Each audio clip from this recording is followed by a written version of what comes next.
함께 나눌 말씀은 신명기 33장 29절의 말씀입니다.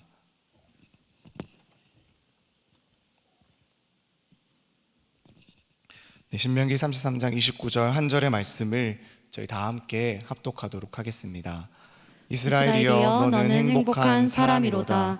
여호와의 구원을 너같이 얻은 백성이 누구냐? 그는 너를 돕는 방패시요 내 영광의 칼이시로다. 내 대적이 내게 복종하리니 내가 그들의 높은 곳을 밟으리로다. 아멘. 네, 반갑습니다. 오늘도 이렇게 함께 예배할 수 있음이 은혜이고 감사합니다. 오늘도 우리를 예배의 자리로 불러주신 하나님의 이름으로, 주님의 이름으로 여러분들을 축복합니다. 서로를 바라보시면서 인사하는 것이 참 어색하시겠지만 이렇게 한번 질문했으면 좋겠습니다. 지금 여러분들 행복하냐고, 행복하십니까? 라고 옆 사람들을 바라보며 한번 인사하겠습니다. 행복하십니까? 네, 전혀 행복하지 않은 것 같습니다. 네, 여러분 정말 지금 행복을 느끼고 계십니까? 아니면 지금 치고 있는 이 중간고사가, 또 준비하고 있는 시험이, 또 눈앞에 다가온 졸업 연주나 여러 가지 전시회들이, 또 제출해야 되는 논문들이, 또 바쁜 회사 일이 다 끝이 나면 그제야 조금 행복을 느낄 수 있을 것 같으십니까? 주로 우리는 이 행복이라고 하면은 기쁨과 동일하게 생각할 때가 참 많습니다. 내가 기쁘면 행복한 것 같고, 지금 내 삶에 기쁜 일이 별로 없고 기쁘지 않으면 우리는 행복하지 않다라고 느낍니다. 물론 이것은 어느 정도 맞는 말입니다. 기쁨과 행복은 어느 정도 연관이 있습니다. 행복하면 기쁩니다. 기쁨은 행복을 불러옵니다. 하지만 그 기쁨은 영원하지 않습니다. 아무리 기쁨이 커도 시간이 지나면 그 기쁨은 가라앉게 되어 있습니다. 우리는 기쁜 일이 처음에는 기쁘지만 시간이 지나고 또 지나면서 그 기쁜 일에 또 적응을 해버리는 사람들이기 때문입니다. 여러분들이 좋아하고 여러분들이 맛있어하는 음식을 매일 세 끼, 일주일 내내, 아니 한 달 동안 계속해서 먹는다라고 생각해 보십시오. 처음에는 그것을 먹는 것이 엄청난 기쁨이겠지만 그것이 하루, 이틀, 3일이 지나면 어느새 내가 좋아하던 그 음식이 질려지는 그러한 것들을 느끼게 될 것입니다. 그래서 우리는 우리의 삶 가운데서 기쁨을 누리기 위해서는, 이 기쁨을 계속해서 내 삶 가운데 누리기 위해서는 기쁨을 주는 자극이 더 커져야만 하는 것이죠. 하지만 그럴 수가 없습니다. 그러기란 쉽지가 않습니다. 나에게 오는 자극이 계속해서 커지고 더 자극적이어서 그 큰 기쁨을 누리면서 매일같이 그 더 큰 기쁨 때문에 만족감을 느끼고 행복감을 느끼는 것은 사실상 불가능하기 때문입니다. 그렇다면 도대체 우리가 그토록 얻길 원하고 누리길 원하는 행복은 무엇일까요? 행복에 대한 여러 가지 정의가 있겠지만 가장 인기가 있는 정의를 한번 꼽아보자면 이 주관적인 안녕감이라고 할 수가 있습니다. 여기서 말하는 이 안녕은 내 삶의 평안함, 편안함, 안전함 등을 의미하는데요. 즉 행복은 이 즐거움이 계속되는 것이라기보다는 특별한 어려움이 없는 내 삶의 안전하고 편안한 상태를 의미한다라고 볼 수 있습니다. 이렇게 특별하게 내 삶 가운데 어려움이 없고 날마다 안전하고 편안한 상태를 누리기 위해서는 이 삶의 만족도가 참으로 중요해집니다. 그러한 만족도를 가져오는 긍정적인 요소들, 가족과 학업과 인간관계와 목표 달성 등 여러 가지 분야에서 얻어지는 성취감, 또 그로 인한 즐거움 등이 그러한 만족감을 더 높여주는 것이겠죠. 그러니까 우리는 잘 알고 있는 것처럼 요즘 소확행이라는 이 가치가 참 떠오르고 있는 것입니다. 작은 것이지만, 소소한 것이지만 확실하게 내 힘으로 내 삶 가운데서 성취하고 누리면서 얻게 되는 그 기쁨, 즐거움, 만족감으로 이 팍팍한 세상 속에서 어느 것 하나 내 힘대로, 내 뜻대로, 내 방법대로 되지 않는 이 세상 가운데서 확실한 행복을 누리겠다라는 것이 요즘 우리들의 마음이 아닙니까? 그래서 많은 사람들은 이러한 만족감을, 성취감을, 기쁨과 즐거움을 느끼며 행복을 누리기 위해서 자신의 삶 가운데서 끊임없이 무엇인가를 행하고 또 행하고 얻고 또 얻고자 노력합니다. 무엇인가 이 목표를 정해놓고 그것을 성취하고 달성하는 것에서 그 행복을 얻는 사람들도 있습니다. 즐거움이 계속되는 것이 행복이라고 느끼면서 즐거운 것만을 더 찾아다니는 사람들도 있습니다. 자신의 안녕과 또 가족의 안녕이, 편안함이, 안전함이 최고라고 생각해서 그것을 지키기 위해 애쓰는 여러 가지 과정에서 행복을 느끼는 사람들도 있습니다. 또 내 삶에는 아무런 것도 일어나지 않는 것이 가장 큰 기쁨이라고 생각하면서 모든 삶이 자신의 계획대로, 자신의 통제대로 놓여 있고 예측되는 대로 이루어가고, 그래서 철저한 계획을 세우면서 그 계획을 하나씩 하나씩 이루어가면서 행복을 느끼는 사람들도 분명히 있을 것입니다. 여러분들은 어떠한 것에서 여러분들의 행복을 주로 느끼고 있으십니까? 여러분들은 어떠한 타입에 속하고 계십니까? 어떠한 것을 추구하고 어떠한 타입에 속하든 이 행복이라는 것은 비슷합니다. 내가 주관적으로 느끼는 그 만족감, 그것이 행복입니다. 나에게 의미가 없으면, 나에게 소용이 없으면, 나에게 와닿지 않으면 행복이라고 말하지 못한다라는 것이죠. 그런데 사실 이러한 모습은 우리가 가진 신앙에서도, 우리가 매일매일 해나가는 이 신앙생활 안에서도 발견할 수가 있습니다.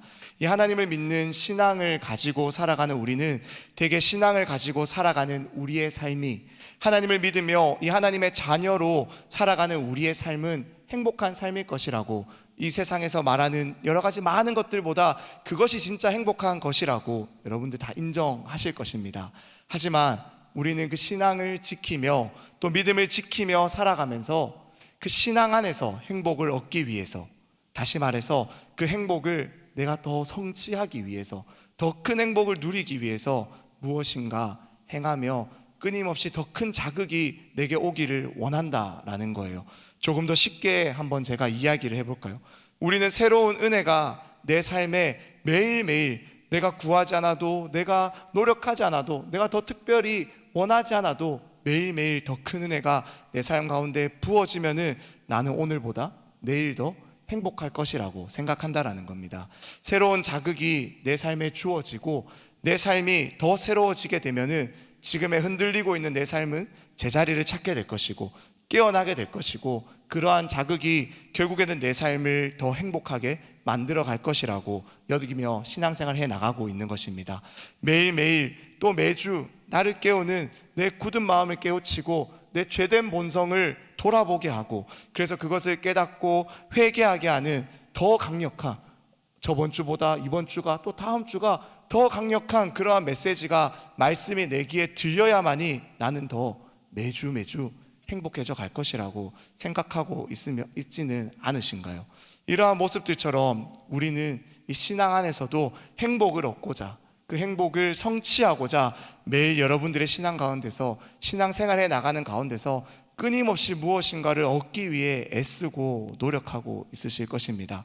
지금 나는 부족한 상태라고, 지금 나는 조금 모자라다고, 지금 나는 불행하다라고, 그러니 내게는 더 새로운 은혜가, 더 새로운 충격이, 더 놀라운 자극이 있어야만이 나는 행복해질 수 있을 것이라고 여러분들 혹시 그렇게 생각하고 있지는 않으십니까? 물론 이것은 불가능한 것이 결코 아닙니다. 우리 하나님은 무한하시기에, 그의 은혜는 풍성하시고 끝이 없으시기에, 그의 자비는 날마다 새로우시기에 우리에게 날마다 새로운 은혜로, 새로운 자극으로 우리를 충분히 새롭게 하실 수 있습니다. 우리는 늘 하나님 안에서 어제보다 오늘, 그리고 내일 날마다 갱신되는 그 은혜로 충분히 더 행복감을 느낄 수 있다라는 것입니다. 그런데요, 여기서 중요한 것이 하나 있습니다. 우리가 절대로 놓치지 말아야 될 것이 하나 있다라는 것입니다. 우리는 이미 충분히 차고 넘치게 행복한 사람들이다라는 겁니다. 우리는 이미 그 행복에서 충분하다라는 거예요. 새로운 자극이, 새로운 충격이 내 삶에 더해져야 되는 것이 아닙니다.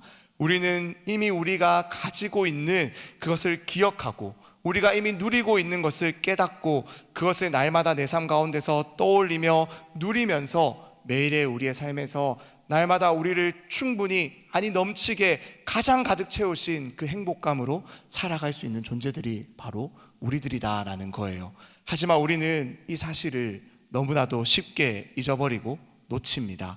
그래서 내가 이미 이 행복한 사람이다라는 것을 놓친 채 내 삶은 늘 불행하고 만족스럽지 못하고 안전하지 못하고 평안하지 못하다고 생각하며 내 삶에는 새로운 자극이, 새로운 은혜가, 이러한 나의 모습을 깨워주고 고쳐주고 회복시켜줄, 바르게 해줄 그러한 은혜가 필요하다라고 하며 늘 무엇인가를 성취하고 애쓰기 위해 노력하고 있지는 않은 것일까요? 그렇게 오늘 우리가 함께 읽은 이 본문의 말씀에서 이 모세가 그렇게 살아가고 있던 이스라엘 백성들에게, 또 우리들에게 잊지 말아야 할 중요한 진리를 한번 알려줍니다. 제가 다시 한번 읽어드리겠습니다. 33장 29절 말씀의 앞부분입니다. 이스라엘이여 너는 행복한 사람이로다. 이미 우리는 행복한 존재다라는 것을 선포하고 있는 것입니다. 여기서 모세가 표현하고 있는 이 선포하고 있는 이 행복한 사람이다라는 이 용법을 조금 더 자세히 살펴보면은 이스라엘 백성들을 향해서 모세가 왜 이렇게 선포하고 있는지, 그 모세의 마음이 무엇인지를 더욱 확실하게 알 수 있습니다. 여기서 말하는 이 행복한 사람이다라는 이 표현은 복 있는 사람이다라고 바꾸어 보아도 무방합니다. 그런데 이 복 있는 사람이다라는 이 표현 어디서 익숙하게 보신 적이 있지 않으십니까? 바로 시편 1편 1절에서 이 시편을 열면서 이 누가 복 있는 사람인가라는 노래가 시작되는데, 바로 그때 복 있는 사람은 이라고 표현되며 시작되는 그 말과 똑같은 것이 사용되고 있는 것입니다. 이 시편 1편에서 이 1편의 저자는 이 인생들을 관찰하면서 누가 복이 있는 사람이고 누가 악인인지를 우리들에게 설명하고 들려주는데요, 그렇게 관찰하고 난 뒤에 결론으로 이러이러한 사람이 복 있는 사람이라고 선포하면서 지금 시편을 열어나가고 있는 것입니다. 따라서 이 시편의 저자가 사용한, 그리고 오늘 본문에서 이 모세가 선포하고 있는 이러한 표현은 주위의 사람들이 이 사람을, 이 존재를 관찰한 후에 내린 결론을 표현하고 있는 것이라고 말할 수 있습니다.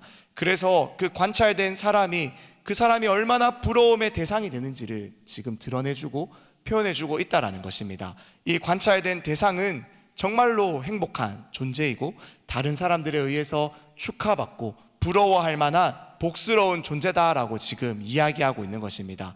따라서 이 사람의 이 존재는 정말로 모범적이고 선망의 대상이 되고, 다시 말해서 이 사람을 관찰하면 관찰할수록, 바라보면 바라볼수록 그것을 겪은 사람들로 하여금 부러움을 불러일으키는 그러한 상태, 그러한 사람을 표현할 때 너는 행복한 사람이다, 너는 복 있는 사람이다 라고 이야기한다라는 거예요. 한마디로 말하면 참으로 부러운 사람이다 라고 지금 모세가, 시편의 저자가 이야기하고 있는 것입니다.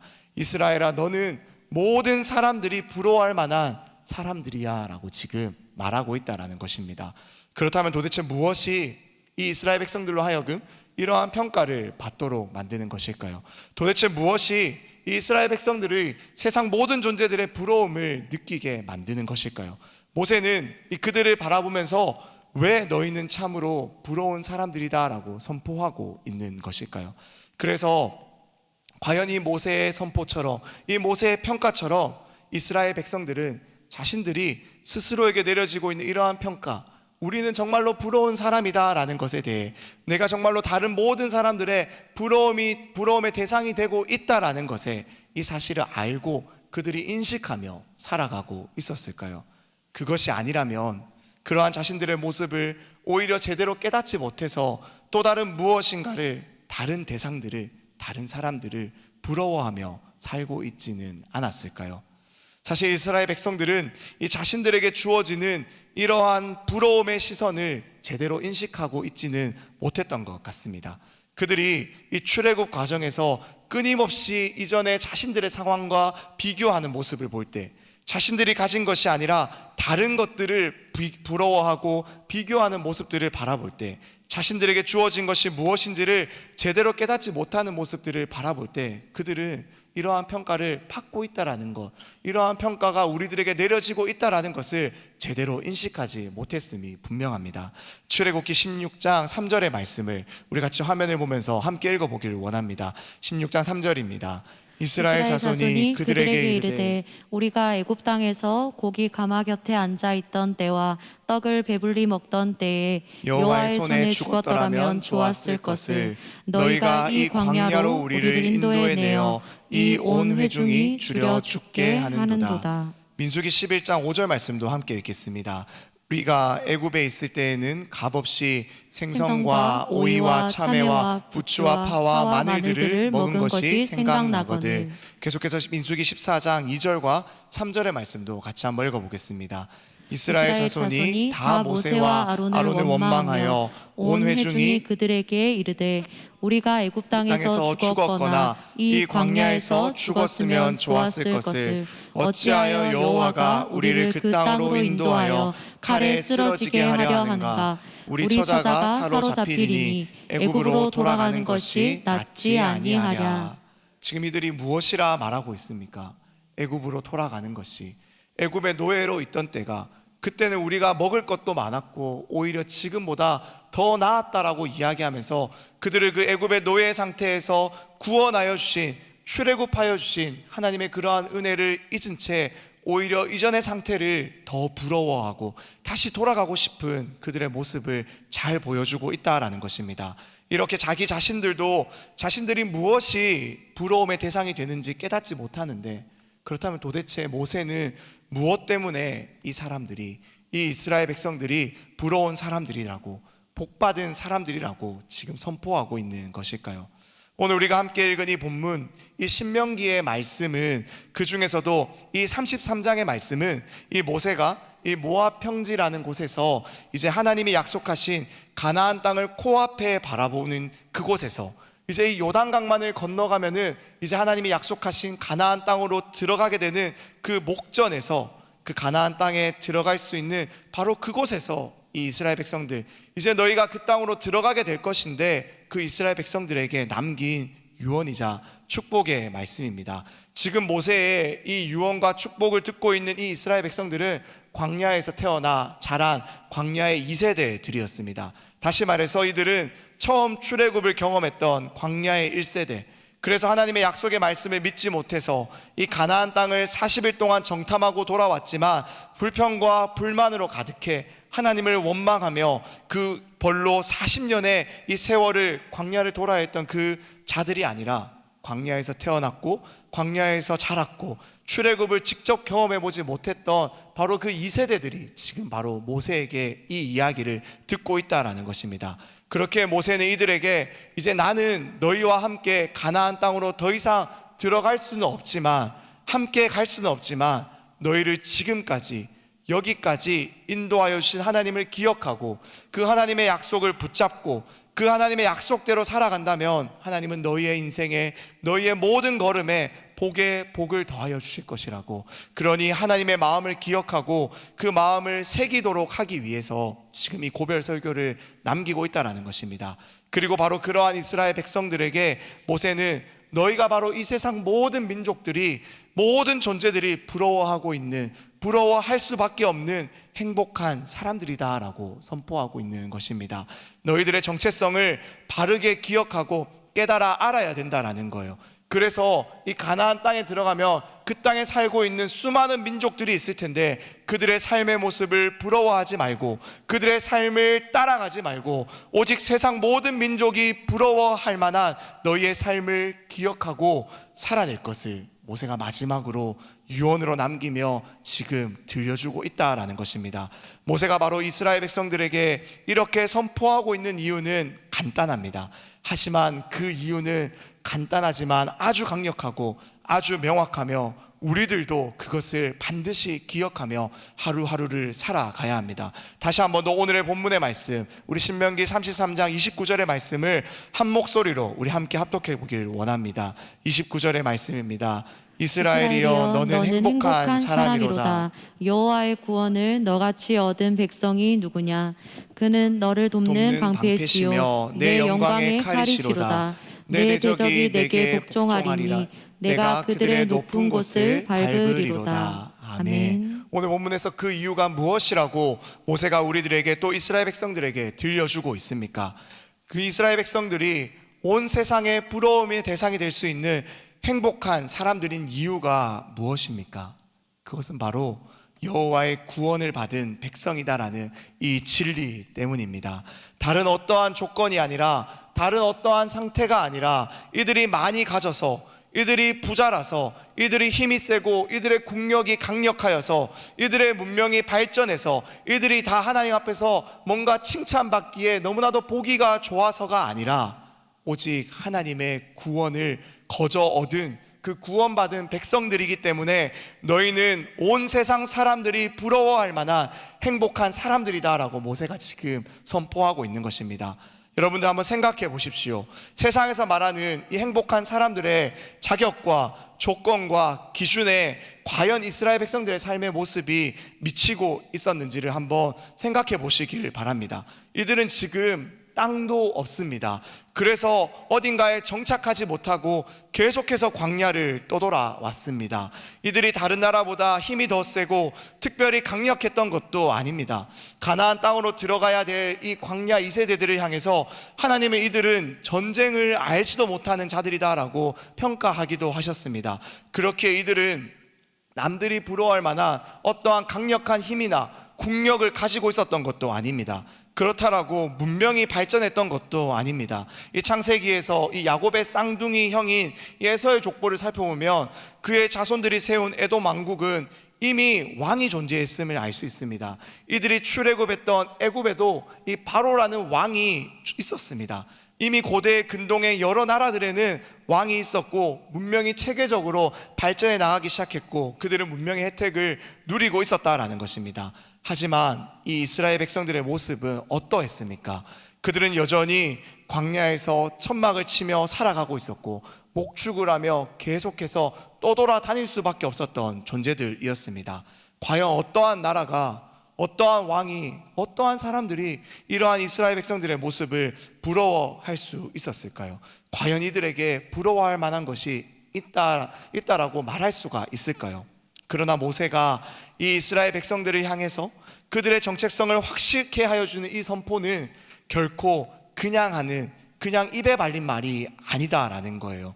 여호와의 구원을 받은 이스라엘 백성들은 세상 그 어떠한 것과도 비교할 수 없는, 그 누구와도 비교할 수 없는 정말로 행복한 사람들이다라는 겁니다. 가나안에 있던 그 가나안 온 땅에 있던 사람들은 이 사실을 이스라엘 백성들보다 너무나도 잘 알고 있었어요.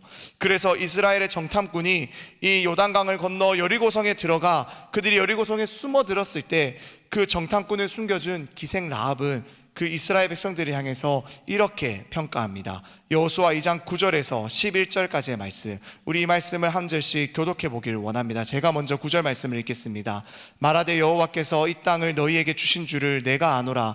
우리가 너희를 심히 두려워하고 이 땅 주민들이 다 너희 앞에서 간담이 농나니 이는 너희가 애굽에서 나올 때에 여호와께서 너희 앞에서 홍해 물을 마르게 하신 일과 너희가 요단 저쪽에 있는 아모리 사람의 두 왕 시온과 옥에게 행한 일 곧 그들을 전멸시킨 일을 우리가 들었음이니라. 함께 읽겠습니다. 우리가 듣자 곧 마음이 녹았고 너희로 말미암아 사람이 정신을 잃었나니 너희의 하나님 여호와는 위로는 하늘에서도 아래로는 땅에서도 하나님이시니라. 아멘. 이미 하나님께서 이 이스라엘 백성들을 지금까지 어떻게 인도해 주셨는지, 그들을 어떻게 지키고 보호해 주셨는지를 그 소문이 가나안 땅에 파다하게 퍼져 있었던 것입니다. 이미 이스라엘 백성들은 이 가나안 땅 모든 존재들에게 부러움의 대상 그리고 두려움의 대상이 되어 있었습니다.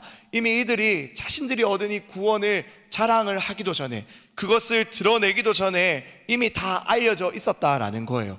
그렇기에 모세는 이스라엘 백성들을 향해서 선포합니다. 너희는 하나님의 이 구원을 받은 백성들이기 때문에 정말로 행복한 사람들이 맞다라고 들려주고 있다라는 겁니다. 사랑하는 여러분, 이스라엘 백성들을 향한 이 모세의 선포가 왜 이러한 평가가 내려지게 되었는지를 조금 이해가 되십니까? 이스라엘 백성들은 이러한 평가를 받기 위해서 그들이 어떠한 것을 특별히 애쓰지 않았습니다. 노력하지 않았습니다. 이스라엘 백성들이 이러한 삶을 누리기 위해서 무엇인가 더 특별하게 그들의 삶 가운데서 노력하지 않았다라는 거예요. 이스라엘 백성들은 이 행복한 사람들이 되기 위해서, 그것을 성취하고 날마다 그것을 지키며 살아가기 위해서 애쓰지 않았습니다. 하지만 그들을 향한 세상의 모든 사람들의 평가가 어떠하였습니까? 부럽다라는 거예요. 너희가 누리고 있는 그 구원의 은혜가, 너희와 함께하고 있는 하나님의 은혜가 너무나도 부럽다라는 거예요. 너희를 지켜주고 있고 너희와 함께하고 있고 너희를 인도하여 주고 계시는 하나님이 참으로 부럽다라고 지금 이야기하고 있다라는 것입니다. 그래서 라합은 이 자신의 목숨을 걸고 이 정탐 꿈들을 숨겨줍니다. 그리고 나도 이러한 하나님을 믿고 의지할 테니 너희가 이 땅에 들어오면은 나와 내 집을 구원하여 달라고, 나와 내 집을 기억하여 달라고 부탁까지 하는 것입니다. 하지만 이러한 이 모두가 부러워할 만한 이 하나님의 구원을 얻은 이 이스라엘 백성들은 자신이 얻은 이 구원이 무엇인지, 그 은혜가 무엇인지를 과연 바르게 깨닫고 기억하며 날마다 그것에 감사하고 자랑하며 살아가고 있었을까요? 사실 그들은 자신들이 누리고 있었던 이 구원의 은혜가 무엇인지를, 그것이 무엇인지를 제대로 알지 못했다라고 보는 것이 더 정확합니다. 그러니 그들은 하나님께서 함께 하시고 하나님께서 매일의 그들의 길을 인도하여 주시고 광야길 내내 그들과 함께 하였지만 그러한 하나님을 향해 불평하고 불만하고 원망하고 있는 모습들을 계속해서 보여주었다라는 것입니다. 이 이스라엘 백성들을 향한 그 자신들의 그 어려움을 하나님은 늘 지켜보고 계셨습니다.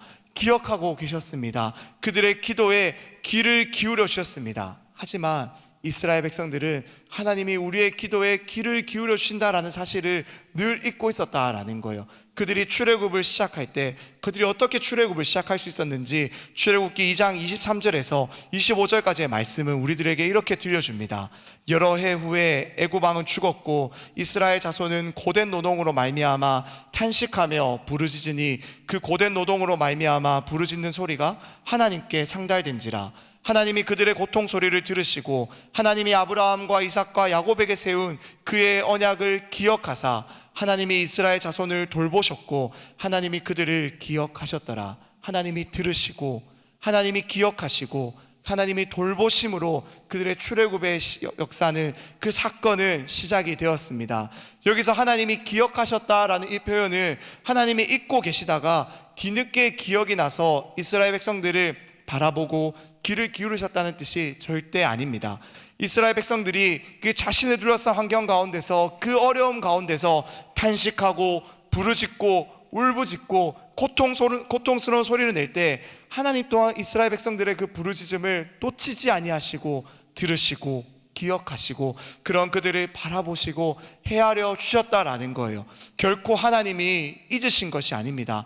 하나님은 이스라엘 백성들의 이러한 모든 부르짖음에 신실하게 반응하고 계셨고 당신의 그 약속이 성취가 될 그때가 왔을 때 친히 그 약속을, 그 계획을 이루어 가십니다. 하나님이 기억하시고 하나님이 듣고 계셨으며 그들의 삶에 이 하나님이 펼쳐가시는 구원의 은혜가 시작되었다라는 겁니다. 그리고 그것이 무엇으로 이어졌습니까? 바로 출애굽으로 이어집니다. 모세를 통해 하나님은 이스라엘 백성들을 그 고통 가운데서 건져 주십니다. 그들을 꺼내어 주십니다. 그리고 그들과 약속합니다. 자신의 소유로 삼아 주시는 거예요. 출애굽기 19장에서 이렇게 말씀하고 계십니다. 내가 애굽 사람에게 어떻게 행하였음과 내가 어떻게 독수리 날개로 너희를 업어 내게로 인도하였음을 너희가 보았느니라.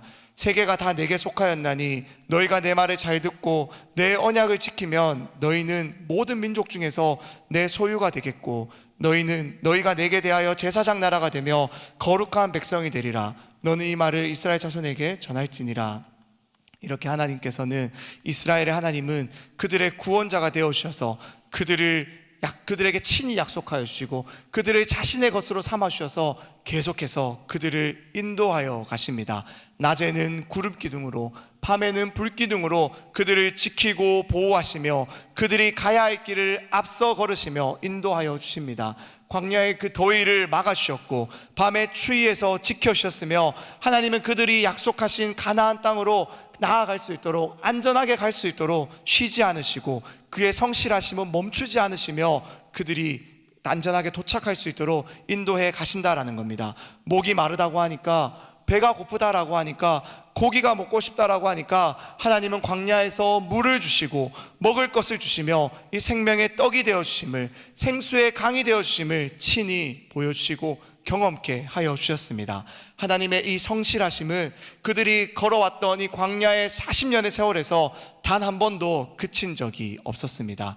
매일 아침 이스라엘 백성들은 이 하나님의 은혜를, 이 하나님의 성실하심과 신실하심을 경험하고 맛보고 누릴 수 있었다라는 것입니다. 이렇게 그들을 인도하여 주신 하나님에 대한 모세의 평가가 어떠하였을까요? 하나님이 이들을 어떻게 인도하여 주셨는지를 모세는 어떻게 이야기하고 있을까요? 우리 신명기 1장 31절의 말씀 같이 한번 읽어보기를 원합니다. 1장 31절의 말씀입니다. 광야에서도 너희가 당하였거니와 사람이 자기의 아들을 안는 것 같이 너희의 하나님 여호와께서 너희가 걸어온 길에서 너희를 안으사 이곳까지 이르게 하셨느니라 하나. 8장 4절의 말씀도 읽어보겠습니다. 이 40년 동안에 내 의복이 헤어지지 아니하였고 내 발이 부르트지 아니하였느니라. 아멘. 이렇게 하나님께서는 그들의 모든 걸음걸음을 안아주셨고 그들의 의복이 발이 부르트지 않도록 지키시고 보호하시고 인도하여 주셨다라는 것입니다. 이렇게 이스라엘 백성들은 하나님의 그 놓치지 않으시는 지극한 보살핌과 보호하심 가운데서 걸어오고 있었습니다. 그들이 무엇인가를 잘해서가 아닙니다. 그들이 무엇인가 자격이 되어서, 조건이 되어서가 아닙니다. 하나님께서 친히 택하시고 하나님께서 친히 부르시고 하나님께서 친히 소유로 삼아주신 그러한 백성이기 때문에, 그리고 그들에게 하나님이 거저주신 은혜 때문에 어쩌면 그들은 이 자신의 삶에서 당연하게 여겨왔던 그 모든 것이 사실은 하나님의 은혜 때문에 그 모든 것을 값없이 누려오며 안전하게 이 걸음걸음들을 걸어올 수 있었다라는 것입니다. 그렇기에 모세는 너희는 이 모든 세상 사람들이 부러워할 만한 행복한 사람이다 라고 평가하고 있는 것입니다. 사랑하는 여러분, 이것은 우리들의 삶에도 마찬가지가 아닙니까? 이 이스라엘 백성들이 이렇게 누리고 있었던 이 하나님의 축복, 이 하나님의 구원은 바로 오늘을 살아가는 우리들의 삶에도, 오늘을 살아가는 우리들의 삶에도 마찬가지로 적용되고 있는 것이 아닙니까?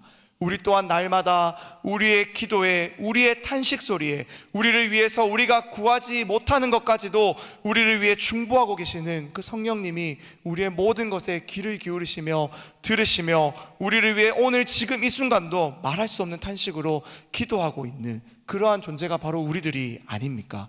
이스라엘 백성들의 이 고통과 부르짖음을 들으시고 그들을 기억하시고 그들을 출애굽시켜 주신 것처럼 하나님 또한 우리가 처한 악한 세상 가운데서 그 고통과 어려움의 문제 가운데서 건져주셔서 하나님의 은혜대로 살아갈 수 있도록, 이제 그 은혜대로 출발할 수 있도록, 그래서 이제는 우리가 무엇이 선한 것이고 무엇이 악한 것인지를 분별해낼 수 있도록 우리를 그 악한 세대에서 건져주신 분이 바로 우리 하나님이 아니십니까? 그렇게 골로새서 1장 13절의 말씀에서 사도 바울은 우리에게 이렇게 이야기합니다.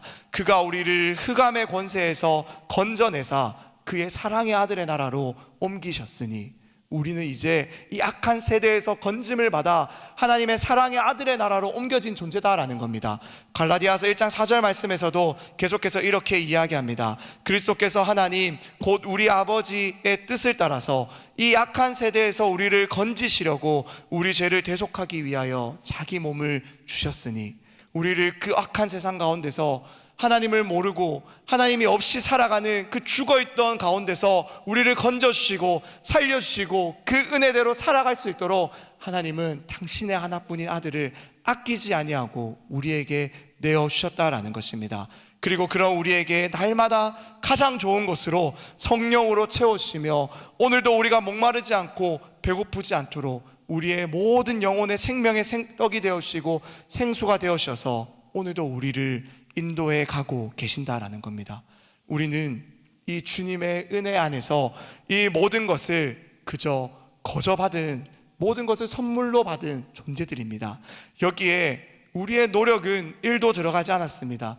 우리는 이 모든 것을 얻고 싶어 하지도 않았고, 이 모든 것을 얻으려 하지도 않았고, 이 모든 것을 얻으려고 감히 생각해 볼 수도 없었다라는 것입니다. 하지만 하나님은 그러한 우리를 건져 주시기 위해, 그러한 우리를 구원해 주시기 위해 당신의 모든 것을 내어 주셨습니다. 그렇게 바울은 우리가 살아가며 이렇게 고백할 수밖에 없다라고 이야기합니다. 그리고 그러한 우리를 향해 하나님의 꿈이 있다고, 비전이 있다라고 우리들에게 들려줍니다. 우리 함께 에베소서 2장 8절에서 10절까지의 말씀, 우리가 함께 한 목소리로 읽어보기를 원합니다. 8절의 말씀입니다. 너희는 그 은혜에 의하여 믿음으로 말미암아 구원을 받았으니 이것은 너희에게서 난 것이 아니요 하나님의 선물이라. 행위에서 난 것이 아니니 이는 누구든지 자랑하지 못하게 함이라. 우리는 그가 만드신 바라 그리스도 예수 안에서 선한 일을 위하여 지으심을 받은 자니, 이 일은 하나님이 전에 예비하사 우리로 그 가운데서 행하게 하려 하심이니라. 아멘. 우리에게 이 구원의 은혜를 선물로 주시고, 이제는 그렇게 하나님의 뜻대로 구원받은 우리가 이 그리스도 예수 안에서 선한 일을 행할 수 있도록, 우리 가운데 주님 안에서 이 주님이 우리를 통해 이루어가길 원하시는 그 하나님의 꿈, 그 비전이 우리를 통해 이루어가기를 너무나도 원한다라는 겁니다. 우리는 하나님을 감히 생각할 수도 없고, 하나님을 떠올릴 수도 없고, 그 하나님을 따라갈 수도 없고, 그저 죄로 말미암아 죽어 있었던 존재들이지만, 그러한 우리를 하나님께서 찾아오셔서 건져주셔서 이제는 하나님만이 하실 수 있는 그 일들을 우리를 통해서 하시겠다고, 그 일들을 우리를 통해서 이루어 가시겠다라고 하나님 우리를 향해서 우리를 향한 꿈이 있다라고 지금 들려주고 있는 것입니다. 그것이 무엇일까요? 우리 함께 창세기 12장 1절에서 3절까지의 말씀도 읽어보길 원합니다. 여호와께서 아브라함에게 이르시되 너는 너의 고향과 친척과 아버지의 집을 떠나 내가 내게 보여줄 땅으로 가라. 내가 너로 큰 민족을 이루고 내게 복을 주어 내 이름을 창대하게 하리니 너는 복이 될지라. 너를 축복하는 자에게는 내가 복을 내리고 너를 저주하는 자에게는 내가 저주하리니 땅의 모든 족속이 너로 말미암아 복을 얻을 것이라 하신지라. 아멘. 하나님의 이 구원을 값없이 거저받은 우리가 이 땅 가운데서 이제 하나님을 예배하는 그 큰 무리가 되어서 이제 우리를 통해서 하나님이 우리에게 주신 이 축복이, 이 행복이, 이 복이 흘러가기를 원하시는 것. 하나님의 은혜가 없이는, 이 구원이 없이는 우리도 누릴 수가 없었던 이 하나님의 사랑을 이제는 우리를 통해서 흘러가기를 원하신다고, 너희가 세워진 그 자리자리에서 너희가 복의 통로가 되고 복의 근원이 되어서 하나님의 우리에게 주신 그 사랑과 은혜와 그 축복을, 그 행복을 들려주고 알려주길 원한다라고. 여전히 우리는 하나님의 도움이 없이는 살아갈 수가 없지만, 그 하나님의 사랑을 드러내고 표현하기에는 여전히 부족한 사람들이지만, 하나님은 그러한 우리를 통해 일하시겠다고, 그러한 나를 사랑의 통로로, 축복의 통로로, 여러분들이 세워진 그 자리자리에서 여러분들이 만나는 그 모든 사람들에게 그것들을 흘려보내길 원하신다고. 그것이 여러분들이 향한 하나님의 꿈이자 하나님의 비전임이, 그것이 우리에게 이미 주어졌음을 믿으시고 돌아가는 이 시간 되기를 간절히 소망합니다. 그러나 그래서 모세는 이스라엘 백성들에게 너희는 이 세상 모든 사람들이 부러워할 만한 이미 행복한 사람들이다라고 선포하고 있다라는 것입니다. 사랑하는 여러분, 우리는 이 하나님의 구원을 얻은 자들이기 때문에 행복한 사람들입니다. 다른 무엇인가가, 다른 어떠한 것이, 세상이 말하는 그러한 자격과 조건이 내 주머니에 내게 무엇인가가 갖추어져서 그것이 우리를 행복하게 하는 것이 아닙니다. 세상에 많은 사람들이 우리를 부러워할 수 있는 단 한 가지 이유가 있다면, 유일한 이유가 있다면 우리는 하나님의 구원을 받은 백성이기 때문에 그렇다라는 사실을 기억하시길 원합니다.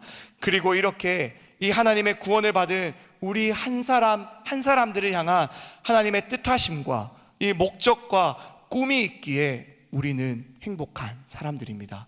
우리는 우리가 어떻게 나아가야 할지 그 방향을 모른 채 그렇게 방황하는 사람들이 아니라, 우리를 향한 이미 명확하게 선포된 그 하나님의 꿈을 따라 살아가는 존재들이 되었기 때문에 우리는 행복한 사람들이다라는 거예요.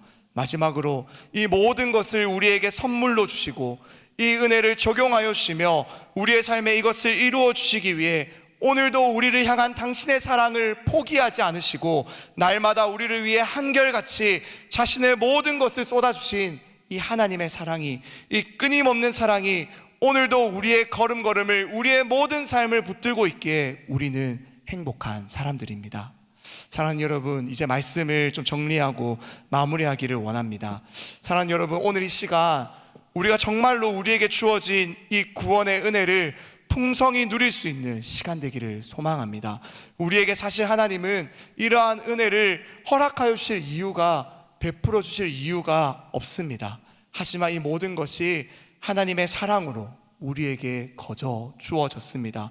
우리는 받을 자격도 조건도 없고 죄로 죽어 우리는 예수 그리스도가 우리에게 오지 않았다며 어떻게 그에게 나아가야 할지 그 길도 알지 못하고 무엇이 진리인지도 알지 못하고 무엇이 참된 생명인지도 알지 못하고, 아니 알려고 하지도 않았던 죄인들이지만 그러한 우리들을 찾아와서, 그러한 마음이 1도 없는 우리들을 찾아오셔서 하나님은 그러한 우리를 내버려 두실 수가 없어서 자신의 모든 것을 내어주시고 이제는 그렇게 살아갈 수 있도록, 자신의 부어주신 이 하나님의 사랑을 기억하고 느낄 수 있도록 우리를 구원하여 주셨다라는 것입니다. 하지만 우리의 모습은 정말로 어떠합니까? 우리는 내가 날마다 받고 있는, 내가 날마다 누리고 있는 이 구원의 은혜를 기억하며 감사하며 감격하며 정말로 나는 세상의 모든 존재들이 부러워할 만한 하나님의 자녀다라는, 구원받은 여호와의 백성이라는, 이 행복한 사람들이다라는 이 정체성을 가지고 살아가고 계십니까? 정말로 여러분들이 가진 이미 차고 넘치는 이 행복을 날마다 여러분들의 삶의 자리에서 누리며 자랑하며 살아가고 계십니까? 아니면 내가 가진 이 행복은 잘 모르겠고 여전히 세상이 말하는, 세상 사람들이 다 부러워하는 그 세상의 것을 오늘도 쫓으며 그것을 자랑하고 싶어하며 그것을 얻기 위해 여러분들의 삶을 고군분투하고 애쓰고 있지는 않으십니까? 정말로 이러한 행복이 무엇인지를 반드시 깨닫고 바르게 깨닫고 돌아가는 오늘 이 시간 될 수 있기를 소망합니다. 그래서 나는 이미 이 모든 행복을, 이 모든 구원을 충분히 차고 넘치게 받았다라는 사실을 기억하시며 여러분들의 매일의 삶에서, 매일의 신앙 가운데서, 신앙생활 가운데서 나는 부족하다고, 나는 불행하다고, 그래서 더 큰 은혜가, 더 새로운 자극이, 나를 깨워야 될 무엇인가가 날마다 내게 주어져야 나는 행복해질 수 있다라고 생각하며 살아가는 것이 아니라 이미 내게 모든 것을 부어주신 이 하나님의 사랑, 이 은혜를 날마다 기억하시고 떠올리시며 여러분들에게 주어진 이 행복을 날마다 누리며 살아갈 수 있게 되기를 주님의 이름으로 축복합니다. 행복은 다른 것이 아닙니다. 우리는 하나님 안에서만 이 참된 기쁨과 만족을 누릴 수 있습니다. 하나님의 형상대로 지어지고 하나님의 형상대로 닮아진 우리는 하나님의 것이 아니면, 하나님이 아니면 결코 우리 안에 마음의 구멍을, 그 빈자리를 채울 수가 없습니다. 여러분들은 오늘 이 시간부터 무엇으로 그 자리를 채우시길 원하겠다고 결단하고 돌아가시겠습니까? 행복은 하나님이 주신 선물입니다. 하나님을 붙들 수 있는 것이 행복이고 하나님의 자녀로 살아갈 수 있음이 행복이고 하나님의 뜻을 오늘도 내가 구할 수 있음이 행복이고 하나님의 뜻 안에 내 인생이 놓여져 있기에 내 인생은 결코 실패하지 않는다고, 망하지 않는다고, 쓰러지지 않는다고 이 하나님이 주시는 절대적인 안정감이 오늘도 내 삶의 절대적인 행복이 됩니다. 이제 우리는 이 예배가 마치면 다시 우리의 삶의 자리로 돌아가게 됩니다. 사랑하는 여러분, 여러분은 이제 한 주간의 삶에서 무엇을 기억하시며 무엇을 구하시며 살아가시겠습니까? 무엇을 기억하며 무엇을 누리며 여러분들의 삶을 살아가기를 원하십니까? 이미 여호와의 구원을 풍성하게 받은 우리가 이 세상 모든 사람들이 부러워할 만한, 천사도 부러워할 만한 그러한 행복한 사람들이다라는 사실을 오늘 이 시간 반드시 기억하시며 여러분들의 삶의 자리에서 그것이 날마다 기억되기를 간절히 소망합니다. 그래서 무엇인가 더 얻기 위해서 애쓰고 무엇인가 더 얻어져서 내 삶을 채워서 행복해야 된다라는 그러한 생각에서 벗어나서 이미 모든 것을 우리에게 허락하여 주신 이 하나님의 은혜와 사랑으로 날마다 행복을 누리시며 그 행복이 내 삶을 통해서 내가 있는 그 자리에서 흘러가기를 원하신다라는 이 하나님의 꿈과 비전이 내 삶에 주어졌다라는 것을 기억하시며, 그래서 나를 통해서 하나님의 복이 나누어지고 흘려지고 정말로 그것이 자랑되는 여러분들의 삶이 될 수 있기를, 그렇게 여러분들의 하루하루를 주님과 함께 동행하며 살아갈 수 있게 되기를 주님의 이름으로 축복합니다. 이 시간 이러한 우리의 마음을 담아서 이러한 마음을 참 잘 고백하고 있는 이 찬양인 행복이라는 찬양, 우리가 함께 찬양하며 이 시간 오늘 함께 기도하고 돌아가기를 원합니다. 함께 찬양하도록 하겠습니다.